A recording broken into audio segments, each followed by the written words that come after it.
This is one of the deepest spiritual paradoxes ever faced in theology, and Ibn Arabi's insight offers a perspective unlike any other. Here's a question that has tortured theologians for centuries. If God already knows who will go to heaven and who will go to hell, if everything is predetermined and destined, then why do heaven and hell even exist? Why the elaborate system of reward and punishment for choices that were never really choices? Ibn Arabi discovered an answer so profound that it resolves this paradox while revealing the true purpose of existence itself. But first, let's make sure we understand the full weight of this paradox. If you're a believer in any religious tradition, you're probably familiar with the concept of divine judgment, that your actions in this life determine your fate in the next. Work toward good, avoid evil, and you'll be rewarded with eternal bliss. Choose selfishness over love, harm over healing, and you'll face eternal punishment. This system makes perfect sense if human beings have genuine free will. If our choices are real, if we could genuinely choose otherwise, if our destinies are truly in our own hands. But here's where it gets philosophically complex. Every religious tradition that speaks of heaven and hell also speaks of divine omniscience, God's perfect, complete knowledge of everything that was, is, and will be. If God knows everything that will happen, then God knows exactly who will choose good and who will choose evil, who will go to heaven and who will go to hell before anyone is even born. But if God knows this in advance, if it's all predetermined in divine knowledge, then how can the choices be real? And if the choices aren't real, how can the judgment be just?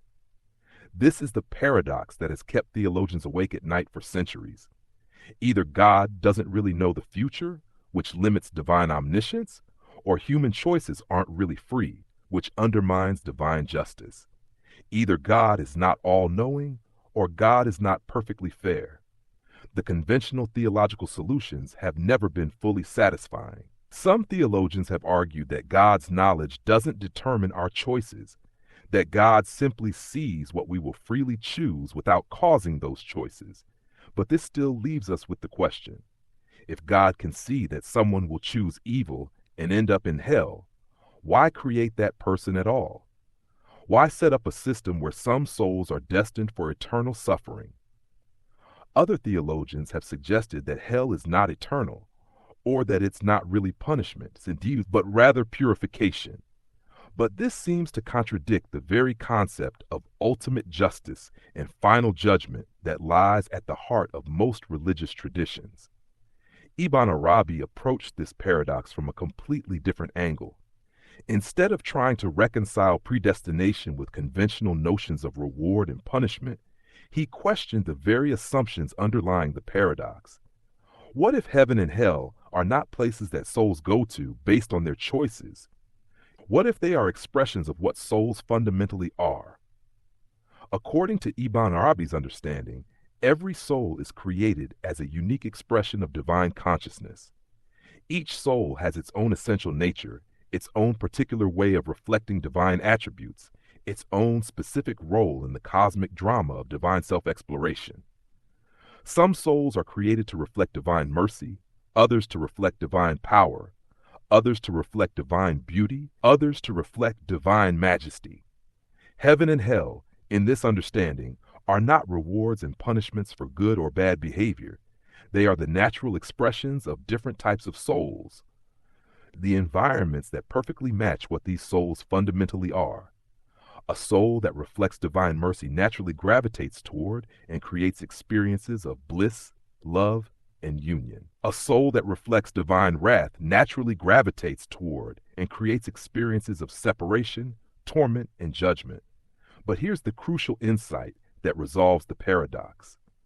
Ibn Arabi taught that both types of souls are expressions of divine perfection.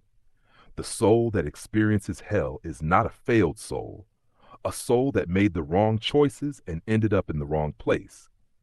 It's a soul that is perfectly fulfilling its cosmic function, perfectly expressing its assigned divine attribute, perfectly playing its role in the infinite drama of divine self-manifestation.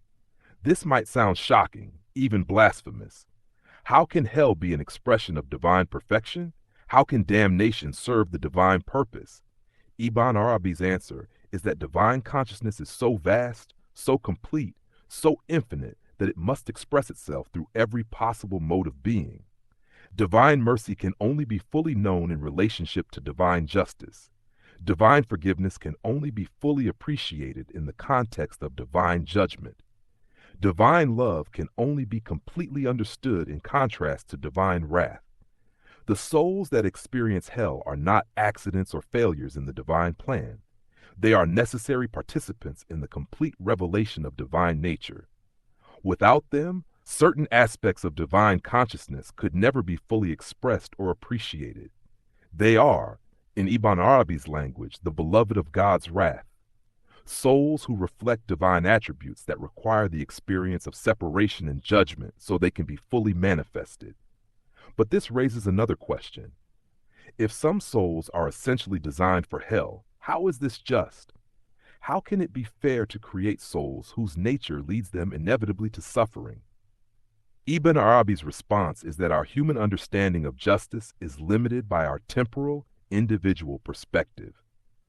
What appears unjust from the viewpoint of individual souls appears perfectly just from the viewpoint of the whole. Every soul gets exactly what matches its essential nature, exactly what it was created to experience, exactly what allows it to fulfill its cosmic purpose. Moreover, Ibn Arabi taught that even the souls that experience hell are not ultimately suffering in the way we imagine. From their perspective, within their own nature, they are expressing themselves authentically, fulfilling their purpose, experiencing what they were created to experience. The torment we imagine is largely a projection of our own nature onto theirs. A soul that embodies divine wrath experiences that wrath not as foreign punishment, but as the natural expression of its own essence. This is similar to how we might think of actors in a play. The actor who plays the villain is not suffering when he performs acts of villainy on stage. He is expressing his artistic nature, fulfilling his role, contributing to the beauty of the complete performance. The villain's role is not less important than the hero's role. It's simply different, and the drama would be incomplete without both. But Ibn Arabi went even deeper. He taught that the ultimate purpose of this cosmic drama, including both heaven and hell, both mercy and wrath, both union and separation, is divine self-knowledge.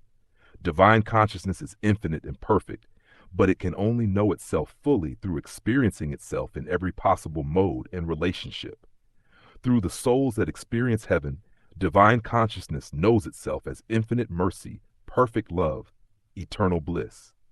Through the souls that experience hell, divine consciousness knows itself as absolute justice, perfect judgment, necessary boundaries. Both types of experience are necessary for complete divine self-knowledge. And here's where Ibn Arabi's teaching becomes truly profound. He suggests that at the ultimate level, beyond the drama of heaven and hell, all souls recognize their participation in this divine self-exploration. The soul that experienced separation comes to understand its role in allowing divine consciousness to appreciate union. The soul that experienced judgment comes to understand its role in allowing divine consciousness to appreciate mercy.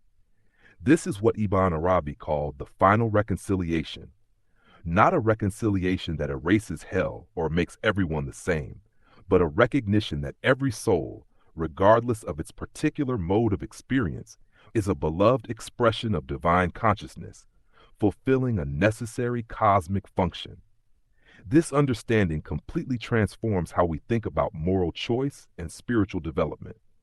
If heaven and hell are expressions of essential nature rather than consequences of behavior, why does it matter how we live? Why strive for goodness if our destination is already determined by our essential nature? Ibn Arabi's answer is that the striving itself is part of expressing our nature. A soul whose essence inclines toward divine mercy will naturally choose loving, compassionate actions, not to earn heaven, but because such actions are the natural expression of that soul's divine attribute. A soul whose essence reflects divine justice will naturally choose actions that uphold order and boundaries, again, not to avoid hell, but because such choices express that soul's particular divine quality. The spiritual path in this understanding is not about changing your essential nature or earning your way into a different destination. It's about discovering your essential nature and learning to express it with increasing purity and authenticity. It's about recognizing your particular role in the cosmic drama and playing that role with full consciousness and complete surrender to the divine purpose. This doesn't eliminate moral responsibility. It transforms it. Instead of acting from fear of punishment or hope of reward, you act from love of your own divine nature and devotion to the cosmic role you were created to play. Instead of trying to become someone other than who you are, you strive to become more perfectly who you truly are. And what about those who seem to be expressing destructive or harmful divine attributes? Ibn Arabi taught that even these souls have opportunities for purification and refinement within their own nature. A soul that embodies divine wrath can learn to express that wrath with perfect justice rather than blind rage. A soul that reflects divine power can learn to wield that power with wisdom rather than selfishness. The goal is not for every soul to become the same, but for every soul to become the most perfect possible expression of its unique divine attribute. Hell, in this understanding, is not eternal punishment for being the wrong type of soul. It's the natural environment for certain types of souls to achieve their own form of perfection. This teaching offers profound consolation for those who worry about the fate of loved ones who seem to be headed for judgment. It suggests that every soul is exactly where it needs to be for its own cosmic purpose, that every experience, even those that appear negative, serves the ultimate divine plan, that no soul is ever truly lost or abandoned. At the same time, it offers profound motivation for spiritual growth. If your actions flow from your essential divine nature, then developing that nature, purifying your expression of your divine attribute, becoming more conscious of your cosmic role, these become not just moral goods, but cosmic necessities. The paradox of predestination and divine judgment dissolves when we understand that judgment is not punishment imposed from outside, but recognition of what each soul essentially is. Heaven and hell are not destinations earned through behavior, but expressions of nature fulfilled through authentic living. God's knowledge of who will go to heaven and hell is not the knowledge of a judge distributing rewards and punishments, but the knowledge of an artist who understands perfectly what each brushstroke contributes to the complete masterpiece. Every soul, regardless of its particular mode of experience, is a necessary and beloved part of the infinite painting of divine self-expression. In the end, Ibn Arabi taught, even hell serves heaven's purpose, not by being transformed into heaven, but by being perfectly itself, expressing its own divine attribute with complete authenticity, contributing its own unique color to the infinite spectrum of divine self-manifestation. This is why heaven and hell matter, even if everything is destined. They are not rewards and punishments, but the very means by which divine consciousness knows and expresses itself completely. They are not separate from the divine nature, but expressions of it. They are not failures in the cosmic plan, but essential elements of its perfect completion. The question that tortured theologians for centuries finds its resolution not in defending God's justice against charges of predetermination, but in recognizing that divine justice is so perfect it includes every possible mode of being, so complete it embraces even what appears to be its opposite, so infinite that it expresses itself through both mercy and wrath, both union and separation, both heaven and hell. And you, regardless of which mode of divine consciousness you embody, regardless of which cosmic role you were created to play, you are a perfect and necessary expression of the infinite divine nature, exploring itself through the magnificent complexity of existence.